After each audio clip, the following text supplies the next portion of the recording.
तैरे लाहूती उस रिजिक से मौत अच्छी जिस रिजिक से आती हो परवाज में कोताही।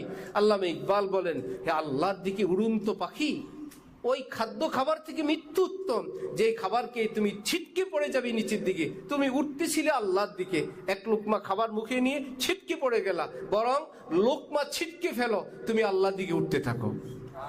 আমরা আমাদের সন্তানের জন্য বলবো, ওই দাওয়াত বাদ, আমার বাচ্চা হাফেজ হচ্ছে, সেটা হোক, লক্ষ কোটি দাওয়াত আমার বাচ্চার পিছনে ঘুরবে।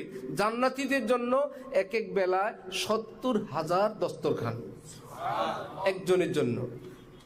না ওয়াশরুম আছে, না বাথরুম আছে, না পেট ভরে যাওয়ার কোনো আশঙ্কা আছে, না ডায়াবেটিস আছে, না রোগ আছে, না খেতে পারি না অপারগতা আছে, কিছুই নেই। ওয়ালাকুম ফিহা মা তাশতাহি আনফুসুকুম, যে আমার ছেলে খাবে, আরে নিজের বংশ থেকে আরো কমপক্ষে 10 জনকে জান্নাতের খাবারের ব্যবস্থা করবে, এই দাওয়াত বাদ দাও। অনুষ্ঠান শুরুর আগে তো ফকির মিসকিনকেও খাওয়ায় দেয়, কিন্তু মেইন মেহমান যারা, তারা ওয়েটিং এ আছে, বসে আছে। ফকির মিসকিন খিচুড়ি খায়, নর্মাল একটা খাবার খায়, যারা বুঝে তারা বলে খাক, একটু পরে তো তার নাই, একটু পরে তো সে প্রোগ্রামে প্রবেশ করতে পারবে না, এই জন্য একটু খাবার দিয়ে তাদেরকে বিদায় দিচ্ছে।